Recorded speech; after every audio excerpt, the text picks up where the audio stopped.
minhas amigas, sou o professor Luiz Antônio Carvalho, com muito prazer, muita satisfação. Vamos continuar este nosso super curso de legislação de trânsito, em especial o CTB, e agora a gente entra na parte das penalidades, né? Nós vamos entrar num bloco de assuntos aqui importantes, então vou passar uma orientação pedagógica para vocês. O capítulo que antecede o capítulo das penalidades é o capítulo das infrações. Tá? Então, nós temos o capítulo das infrações, é o mais longo do código, tá? O mais longo do código. Depois das penalidades, medidas administrativas e processo administrativo. Professor, tudo bem, eu sei disso, mas qual que é o comando, qual que é a orientação pedagógica? Muito simples, né? Antes de você assistir o capítulo das infrações, recomendo que você assista inicialmente o quê? A aula das penalidades, você pule, né? Então, você assista penalidades, medidas administrativas e processo administrativo. Pronto, né?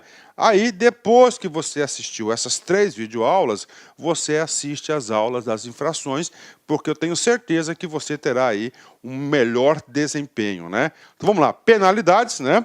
Artigos 256 a 268 do CTB das penalidades, né? As penalidades está aqui no capítulo 16, né? Das penalidades. Então, vem comigo, né? A autoridade de trânsito. Opa, parou. Professor, quem que é essa autoridade de trânsito, né? Então, a autoridade de trânsito, por exemplo, quem que é a autoridade de trânsito? É o presidente do Detran, presidente do DENIT, é o secretário municipal de mobilidade urbana, por exemplo. Essas são as autoridades de trânsito, né? Essas são autoridades. Então, essas autoridades de trânsito, atenção, na esfera das competências estabelecidas neste código, nós vimos que o capítulo 2º, né? O capítulo 2º aí, nós definimos as competências de cada um dos órgãos componentes do Sistema Nacional de Trânsito, e dentro da circunscrição da via, ok, né? Falamos muito desse assunto, deverá aplicar as infrações nele previstas, as seguintes penalidades. Opa, professor, então quem aplica a infração é a autoridade? Sim, a autoridade. Professor, mas não está batendo na minha cabeça esse negócio não, professor. Eu vou lá, eu recebi uma infração de trânsito lá do guarda de trânsito, né? Aquele guarda de trânsito, ele não é a autoridade de trânsito. Ele é o quê? Ele é o agente da autoridade de trânsito. Ele é o agente da autoridade de trânsito. Ou seja, ele ali, ele está o quê? Ele está representando a autoridade. Então, é a autoridade, tá certo, que vai aplicar as penalidades que nós iremos passar para vocês aqui. Tudo bem, gente? Então, isso aqui é um ponto importante. Então, quem que aplica a penalidade é a autoridade. O agente de trânsito, ele é o quê? É o agente, o guarda, né? O policial devidamente instituído ali. Ele vem ser o quê? Ele vai ser o agente da autoridade de trânsito. No nome dele, ele vai aplicar as penalidades. Bacana? Então, primeira informação importante do artigo 256, passei para vocês. Professor, quais penalidades nós temos, né? Temos a primeira penalidade, a advertência por escrito, né? Puxa, professor, para que serve essa advertência por escrito? Coloque aí para fins pedagógicos, né? Eu já presenciei isso em algumas oportunidades, né? O Detran, o órgão municipal de trânsito, ele desenvolve o quê? Campanhas educativas. Então ele vai lá, monta toda a estrutura, né? E ele vai parando os veículos, vai fazendo a checagem, por exemplo, lá de regularização do licenciamento do carro, tá? Então é pedagógico, né? Então ele faz lá campanhas educativas, né? Então o que acontece? O cara foi lá, ele parou o cara, né? Ele parou o cara lá, como é educativo, a penalidade, que a infração que ele deveria é de natureza leve, né? Leve ou média, né? Leve ou média, né? Então ele olha lá, opa, então assim ele dá uma advertência por escrito daquela lá, ela não vai ter as devidas penalidades, né? Ela é o quê? Advertência por escrito, ela tem finalidade o quê? Pedagógica, né? O quê? De educar a população, né? Ok? Claro que o artigo 266, parece, mas salvo engano, ele trata sobre isso, a gente vai voltar no assunto. Então, a advertência por escrito é um tipo de penalidade, né? Segunda, a mais comum de todas, aí, temida por quase todos, aí, é a famosa multa, né? Multa pecúnia, né? É o valor que você vai ter que estar pagando aí dessa sua penalidade, né? Professor, o que mais, né? Além da multa, nós temos a suspensão do direito de dirigir. A suspensão do direito de dirigir. Então, a suspensão do direito de dirigir é uma punição, a gente vai ver também nessa aula, esse tipo de penalidade, que nós temos 2 tipos de suspensão. Suspensão por pontuação ou suspensão por infração. Ou seja, tem determinadas infrações que lá, já, se você cometer, você vai ter o que? Suspenso o seu direito de dirigir. Tá? Já está no corpo, está no corpo lá da infração. Bacana? Ok? Vem comigo, né? Vamos continuar. Então, advertência por escrito, multa, suspensão do direito de dirigir, apreensão do veículo, né? Então, essa medida, essa penalidade da apreensão do veículo foi revogado pela Lei 13.281 de 2006, né?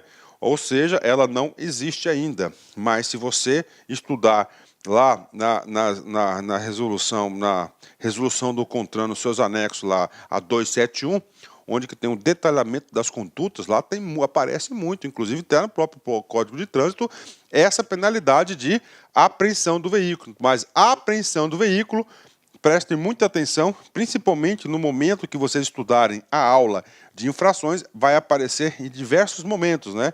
A apreensão do veículo você vai colocar revogado, né? Revogado, né? Mais uma, cassação da carteira nacional de habilitação. Suspensão é uma coisa, suspensão vai ser suspenso o seu direito de dirigir por um determinado período. Já a cassação não, a cassação você vai ter que esperar um tempo de reabilitação, 2 anos, e aí você terá que ter todo o processo novamente de habilitação lá do artigo 140 até o 160, né? Vamos lá, sexta medida, cassação da permissão de dirigir. Então, tem cassação da carteira nacional de habilitação e cassação da permissão de dirigir. Não existe suspensão da permissão para dirigir, porque a permissão é temporária, ela é de apenas 1 ano, né?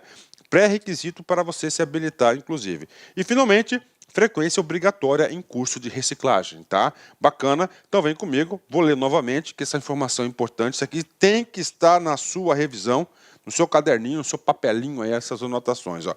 Advertência por escrito. Origem pedagógica, multa, pecúnia, dinheiro, valor, suspensão do direito de dirigir, é provisório, é tranquilo, tem 2 tipos de suspensão, suspensão por pontuação ou suspensão por infração. Temos aqui a cassação da carteira nacional de habilitação, aqui ela é cassada, né? É colocar entre aspas, tipo cancelada, né? Não é cancelada, é cassação, um termo. Cassação da permissão para dirigir e, finalmente, a última penalidade prevista no 256 é a frequência obrigatória em curso de reciclagem, né? Ou seja, você precisa ser novamente reeducado aí para o trânsito, né? Ok? Vamos continuar. Parágrafo 1º.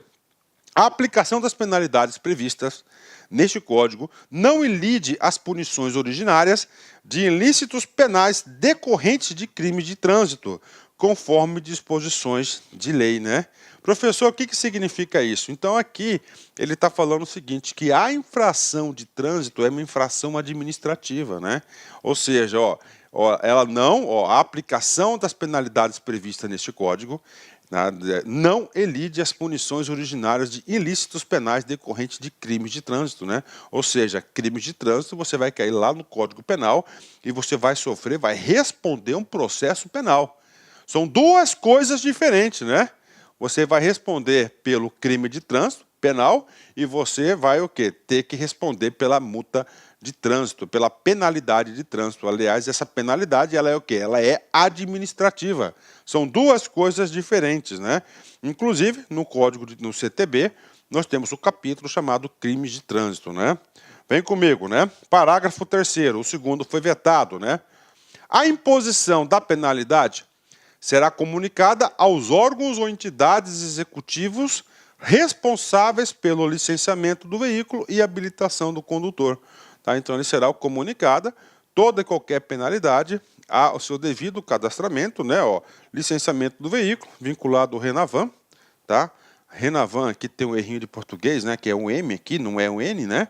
E o RENASH, né? RENASH, que é lá o Registro Nacional das Carteiras de Habilitação para o devido controle. Isso impacta no quê? No licenciamento do veículo e, claro, na habilitação também, né? Ok? Ok, né? Pago aí o artigo 256. E agora, professor, agora o 257, né? O que diz o 257? O 257 diz respeito a quem? A quem pode receber essa penalidade. Nós já vimos os tipos de penalidade, que o artigo 256 nós definimos aí 6 tipos de penalidade, né? A mais famosa é a multa, né? Então vem comigo. As penalidades serão impostas, primeiro, ao condutor. ao condutor. Eu estou conduzindo o veículo, ok? Na boa, o veículo não é de minha propriedade. Eu esqueci de utilizar o cinto de segurança. Eu esqueci. Então, vai ser uma conduta, vai ser uma multa referente ao condutor, né? Ao condutor do veículo. Tá aí para vocês, né? Ao proprietário do veículo. O veículo está com os pneus carecas, né? Ou seja, está desrespeitando as normas de segurança, equipamento obrigatório, né? E aí, professor, a multa vai para quem? Para o proprietário do veículo, né? Ou ao embarcador. Embarcador é o dono da carga. Transportador também é o dono. Ao embarcador é o dono da carga, né? Ao transportador, ele está transportando cargas de terceiros, né? Então a gente vai explicar o que é embarcador, o que é o transportador também. Salvo os casos de descumprimento de obrigações e deveres impostos a pessoas físicas ou jurídicas expressamente mencionadas neste código, né? Ou seja, o artigo 257, você tem que saber que podemos aplicar a multa ao condutor, ao proprietário, ao embarcador e ao transportador, né? E aí, professor, aí o CTB ele bate 1 a 1, né? O primeiro parágrafo ele vai tratar de um assunto chamado de responsabilidade solidária, né? O que é uma responsabilidade solidária, né? Uma responsabilidade solidária sob débito, né? Você lá tem responsabilidades solidárias. Se um não pagar, ele pode te acionar ao mesmo tempo, né? Quando um paga, o outro aproveita. Isso é o que? Responsabilidade solidária. Professor, o que é responsabilidade subsidiária? É diferente. Tem duas pessoas, um e o dois. O 2 somente vai ser cobrado caso um não pague. Então, primeiro, o cara vai ter que executar e pressionar o número 1. Se o número 1 não cumprir com as obrigações, aí sim você cobra o item 2. Isso é o que? É responsabilidade subsidiária. E a solidária? Não. Você pode cobrar ao mesmo tempo um ou outro, né? Ou seja, o CTB, ele fez uma legislação, claro, né? Ele fez o seguinte, ele fez uma legislação que vai beneficiar o CTB, né? O CTB, fazendo um comentário geral, depois eu volto aqui no nosso parágrafo primeiro, o CTB, eu garanto para você que é a lei mais dinheirista que eu conheço. É a lei mais dinheirista que eu conheço, é o CTB. Sério, professor? Sério, papo reto com vocês, né? Então vem comigo aqui, né? Aos proprietários e aos condutores de veículos serão impostas concomitantemente, ou seja, ao mesmo tempo, as penalidades que trata este código toda vez que houver responsabilidade solidária em infração dos preceitos que lhe couber observar, respondendo cada um de per si pela falta de incomum de que lhes for atribuída. Um exemplo para vocês, né, de responsabilidade solidária: o proprietário autoriza o condutor sem CNH conduzir, né? Então ele autoriza, o cara é proprietário do veículo, está autorizando alguém conduzir o quê? Então vai ser responsabilidade solidária, tá? Responsabilidade solidária sobre essa informação aí. Respondendo cada um per si pela falta em comum que lhes é atribuído, um termo aí jurídico aí para vocês. Então isso é a responsabilidade solidária. Então existe aí dezenas, centenas de casos aí de responsabilidade solidária. Quando você estudar lá em detalhes as infrações, a gente vai perceber isso claramente, a gente vai voltar a esse assunto com os exemplos das infrações, ok? Ok. Parágrafo 2º. Parágrafo 2º vai atribuir o quê? A responsabilidade do recebimento das infrações ao dono do veículo, né? Ao proprietário. Ou seja, ele vai responder o quê? Basicamente, ideia central, juízo de valor, pelo veículo. Professor, está faltando, o veículo não tem cinto de segurança, não tem esse equipamento obrigatório. Pau na cabeça do proprietário. Ele cometeu uma infração de trânsito e ele que vai responder sobre isso, né? Ao proprietário caberá sempre a responsabilidade de infração referente à prévia, atenção, né? Aqui tinha que estar em vermelhinho, em prévia regularização, né, do veículo, preenchimento das formalidades e condições exigidas para o trânsito do veículo na via terrestre, conservação, inalterabilidade de suas características. O cara foi lá, trocou a cor do veículo, né, e não comunicou o Detran, né, não pediu autorização, componentes agregados, habilitação legal e compatível com seus condutores, né? Quando esta for exigida, e outras disposições que deva observar. Então, ao proprietário, né, ele vai responder, ele será aplicado as multas nesses casos aí, ou seja, né, aquelas obrigações referentes ao veículo, né? Professor, e ao condutor? Ao condutor, a sua conduta na direção. Professor, ele ultrapassou o limite de velocidade. É um problema do carro ou do condutor? Do condutor. Professor, o cara estacionou em local proibido. E aí? Condutor, pau na cabeça do cara, né? Então é isso, é diferente o condutor e o proprietário, né? Muitas das vezes, né, o proprietário é o condutor. Aí fica mais fácil, né? Ao condutor caberá a responsabilidade pelas infrações decorrentes de atos praticados na direção do veículo. Atos praticados na direção do veículo. O outro é a questão legal, a questão da legalidade, a questão aí do veículo, né? Ok, falamos do proprietário, falamos do condutor. E agora? Agora a gente vai falar do embarcador, né? O embarcador e o transportador têm uma semelhança muito grande, né? Vem comigo, embarcador, está até aqui em negrito não, é em itálico, né? O embarcador é responsável pela infração relativa ao transporte da carga. Transporte da carga com excesso de peso nos eixos ou no peso bruto total. Olha aí, então vamos lá. O embarcador é responsável pela infração relativa ao transporte de carga com excesso de peso nos eixos ou no peso bruto total. A forma de você aferir excesso de peso é peso por eixo ou PBT. Bacana, né? Quando simultaneamente, ou seja, dois requisitos que ele vai responder o embarcador. Primeiro, for o único remetente da carga. Aí, ele é o único remetente da carga. Então, o caminhão está fazendo um carreto exclusivamente para ele. Então, esse cara, ele se enquadra no embarcador, tá? Então, o cara está levando a carga dele, né? Então, ele é o responsável por essa carga, né?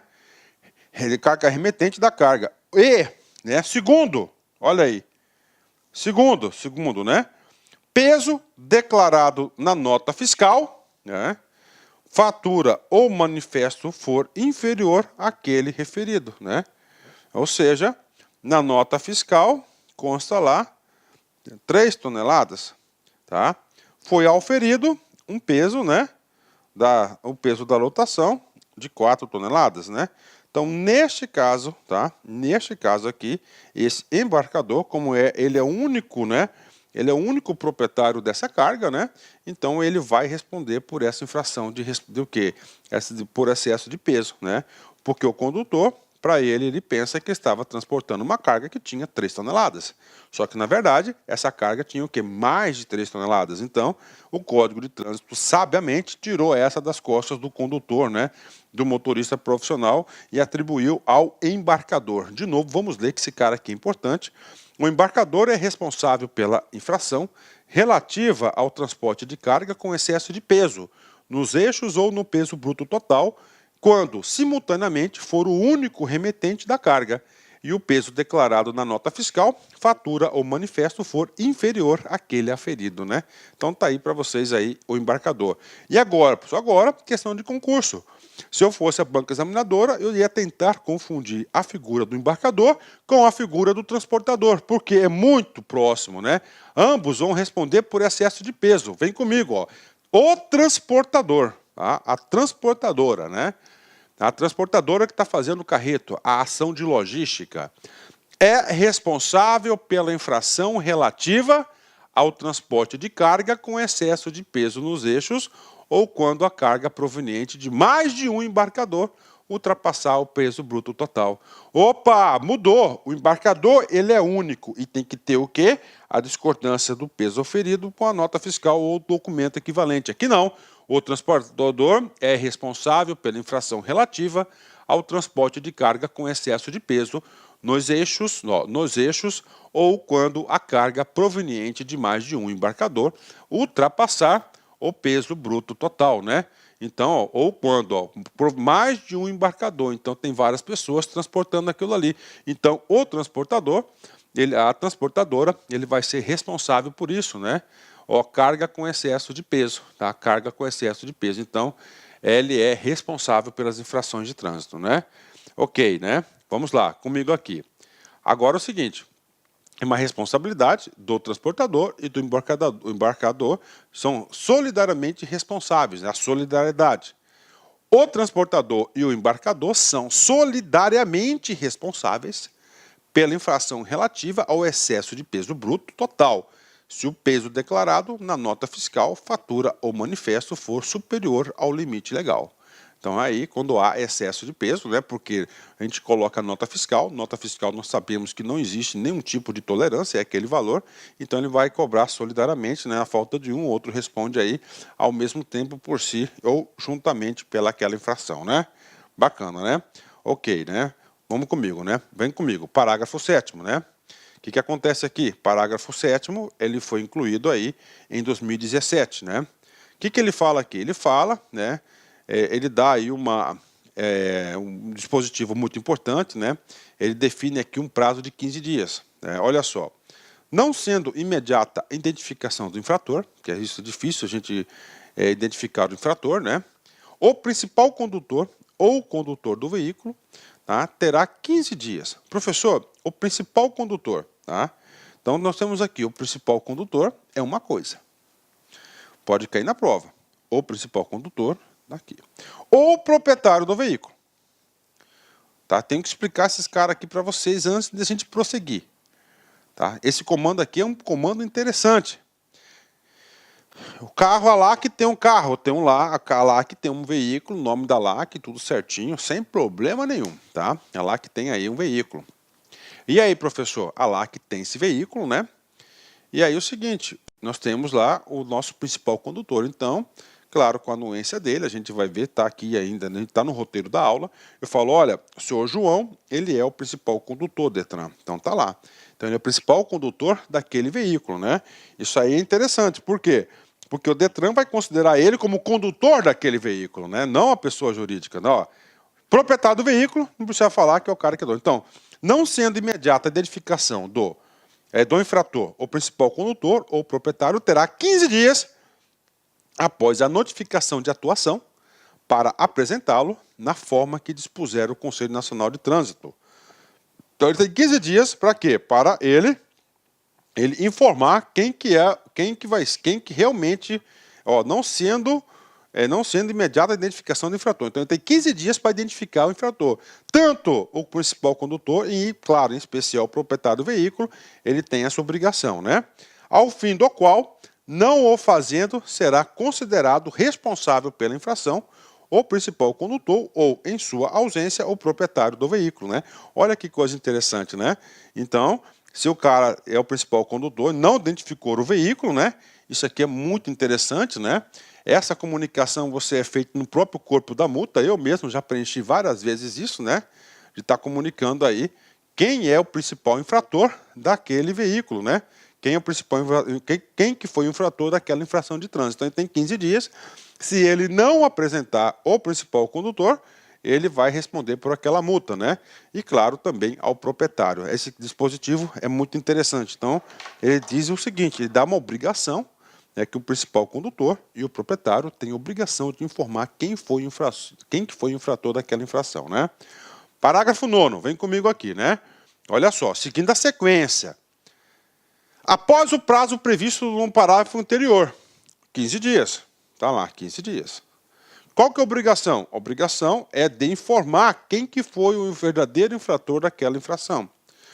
Não havendo identificação do infrator, olha, não havendo identificação do infrator, e sendo o veículo de propriedade de pessoa jurídica, então lá o carro é da firma, é da lá concursos, ok? Será lavrada nova multa ao proprietário do veículo. Opa! Mantida a originada pela infração. Cujo valor é o da multa multiplicada pelo número de infrações iguais cometidas no período de 12 meses, né? Então nós temos aí, né, uma multa. Professor, eu não entendi esse dispositivo. O que acontece? Dois efeitos práticos, né? Primeiro, vamos comigo. Tá lá, obrigação de informar, né? Então o principal condutor ou o proprietário do veículo tem 15 dias para informar. Ele não informou, tá? O carro está no nome de pessoa jurídica, gente. Pessoa jurídica tem CNH? Não tem CNH. Pessoa jurídica não tem CNH. Tá? Não sabe quem que foi o condutor daquela viatura ali. Tá? Não sabe quem foi, né? Então é o seguinte, então o código fala, ó, pessoa jurídica, você tem que informar. Pessoa jurídica não informou. Primeira coisa, a pessoa jurídica, pelo fato de não ter informado quem que foi o responsável por aquela infração, automaticamente ela vai ser o quê? Ó, ela vai levar uma multa, nova multa, será lavada nova multa ao proprietário do veículo. Por que que ele vai receber nova multa? Ele vai receber nova multa porque ele tinha o dever, a obrigação de informar. O veículo é dele, tem responsabilidade sobre o veículo. Então, ele vai receber uma multa. Ele quem? A pessoa jurídica. Essa multa, claro, pecúnia, tá? Professor, e a infração? Né? A infração está aqui, mantida, originada pela infração. Então, na pessoa jurídica, claro, você vai ter um CPF responsável. Esse CPF responsável, ele vai receber essa infração aí. Ele vai receber essa infração aí, né? Isso que está dizendo aqui. Então, primeira observação, está aqui, ó. A pessoa jurídica recebe nova multa por não ter informado o infrator. Aí, ó, observação 1. Tá? Olha o que acontece. Boa questão do CESP, né? O que mais, professor? O que mais é o seguinte, né? Qual que é o valor da multa que ele vai pagar? O CTB trouxe aqui a fórmula, né? Cujo o valor, esse valor é para a pessoa jurídica, é o da multa multiplicada pelo número de infrações iguais cometidas no período de 12 meses. Então, vamos lá, estacionar em local proibido. Tá? Se em 12 meses, né, se em 12 meses ele cometeu, o motorista lá que não foi identificado cometeu 3 vezes, né? Essa multa, então, vai ser 3 vezes essa multa referente a estacionar em local proibido. Esse é o cálculo, o valor da multa que ele vai receber. Professor, tudo bem, nós vimos aqui a responsabilidade da pessoa jurídica. E agora? Agora nós temos a responsabilidade daquela infração originária, né? O que acontece com ela? A multa vai para o proprietário do veículo que, se não informar ao órgão autuador que estava dirigindo, na ocasião, recebe os pontos na carteira de habilitação ao proprietário, ao CPF, à pessoa. Então, esses são os ditames aí do parágrafo 9º, né?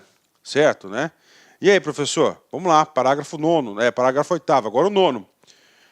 O fato de o infrator ser pessoa jurídica não exime o disposto do parágrafo 3º do artigo 258, né? E aí, professor? Ó, o infrator, pessoa jurídica, né? Por quê? Porque ele é o proprietário do veículo, né? Então vamos lá, ele é o proprietário do veículo, então ele recebe. Só que o parágrafo 3º do 258 ele foi vetado. E o artigo 259, né? Professor, o que é o 259, né? 259 é aquela numerologia 7, 5, 4 e 3. Leve, média, grave e gravíssima, né? Ou seja, este parágrafo 9º diz o seguinte, que o proprietário do veículo, né, da pessoa jurídica, do CPF, ele vai receber seus respectivos pontinhos, né? O artigo 258, ele trata dos valores das multas, né? Então, esse aqui é o entendimento global, né? Parágrafo 10º, né? O proprietário poderá indicar, olha, isso aqui é muito interessante, esse cara aqui, ó, poderá indicar ao órgão executivo de trânsito o principal condutor do veículo, o qual, após aceitar a indicação, terá o seu nome inscrito no campo próprio do cadastro de veículos no Renavan. Então, lá no Renavan. Isso aqui é muito legal, esse cara aqui. Então, o cara tem lá uma frota, entendeu? O cara tem uma frota com 20 carros, né? Tá tudo lá na pessoa física, por exemplo. O cara tem uma frota, né? Então, o cara tem uma frota lá, pessoa física ou pessoa jurídica, né? 20 carros. E cada veículo desse tem o quê? Tem um motorista condutor principal. Então, o que ele faz aqui? Ele pega, né? Claro, ó, o código foi claro, né? Com a anuência, ó, o principal, ó, após aceitar a indicação, o cara tem que aceitar a indicação, né? Então, mesmo sendo de propriedade de outro, né? O cara aceitou. Então, esse cara vai ser considerado o quê? O principal condutor. Então, toda e qualquer infração sobre aquele veículo, o cara pau na cabeça do principal condutor. É muito interessante isso, né? Muito interessante isso. Ele passa a ser responsável pelas infrações do veículo, né? Ele tem a responsabilidade, né? Claro, justo, com certeza, isso aqui dava muito problema aí para empresas, pessoas que têm vários veículos, né? Então ele vai lá, ele tira o dele da reta, ele coloca lá, indica lá quem que é o principal condutor daquele veículo e a responsabilidade passa a ser daquele condutor, né? Ok, né? Dispositivo novo esse, parabéns para o cara que fez isso, né? Professor, eu sou o principal condutor, eu vou ser eterno? Não. Qualquer momento você pode deixar de ser. Professor, como é que eu faço para ser excluído como principal condutor? Você vai aqui no artigo, no parágrafo 11, né? O principal condutor será excluído do Renavan. Do Renavan. Quando? Primeiro, quando houver transferência de propriedade de veículo. Vendeu o veículo, o novo proprietário, pronto, dá baixa automaticamente aí da sua indicação. 2, mediante requerimento do próprio proprietário, quem que é esse próprio? O próprio é o condutor ou do proprietário do veículo, né? Tanto o proprietário quanto o condutor, o principal condutor, ele pode, mediante requerimento, sair a qualquer momento dessa condição, né? Finalmente, a partir da indicação de outro principal condutor. Quando o legislador coloca a partir da indicação de outro principal condutor, significa dizer que cada veículo pode ter apenas um principal condutor. Nada mais do que isso, apenas um principal condutor. Ok? Então tá aí para vocês o artigo 257, que inclusive é o artigo mais longo desta aula, né? São 11 parágrafos aí e todos os parágrafos são importantes, né? Professor, e agora? Agora a gente vai estar trabalhando, né? Cada tipo de multa, né? Por exemplo, agora a gente vai falar agora o quê? Dos valores da multa, né? Das categorias, as infrações punidas com multa, ou seja, agora aqui é multa, né? Com multa, classificam-se de acordo com a sua gravidade, em 4 categorias, né? 4 categorias, né? Gravíssima, grave, média e leve. Com certeza você já sabe disso, né? Então, o sujeito que recebe uma infração de natureza gravíssima, punida com multa, é peculativa. Olá, meus amigos, minhas amigas, sou o professor Luiz Antônio Carvalho, estou aqui para pedir licença para vocês que estão assistindo esse nosso vídeo no YouTube. Esse vídeo no YouTube nós temos aí uma intenção de promover o nosso trabalho, o trabalho aqui da Lá Concursos, e estou aqui para fazer um convite muito especial para você. Você que quer assistir o final desse curso, dessa videoaula, quer fazer o nosso curso online, você quer, aliás, não quer fazer não, você quer estudar, você quer ficar competitivo para um concurso dessa magnitude aí, um concurso bastante concorrido. Nós aqui da Lá Concurso, preste atenção, isso não é desculpa para ninguém. Nós fizemos um curso, né? 2 a 1, né? O que é o curso 2 a 1? 2 cargos e um curso, né? Então, nosso curso 2 a 1 para o Detran de São Paulo, que atende ponto a ponto do agente e ponto a ponto para o cargo de oficial estadual de trânsito, por apenas 10 parcelas de R$20, é isso mesmo, R$200, você vai assistir o restante dessa videoaula e mais o nosso curso completaço e tudo que tem um site de metodologia. Isso realmente é muito importante para nós. Tudo bem, pessoal? Então, eu estou fazendo esse convite. Quer se matricular? Tem um link aqui embaixo para você se matricular. Isso vai direto lá para o nosso site. Pode ter certeza que isso é confiável. Quer tirar alguma dúvida? Tem um link aqui do nosso WhatsApp que vai lá para a nossa central de atendimento. Bacana, meus amigos? Então, espero vocês aí da LAC Concursos, o pessoal do YouTube. Venha estudar conosco. Um forte abraço, fique com Deus. Tchau, tchau.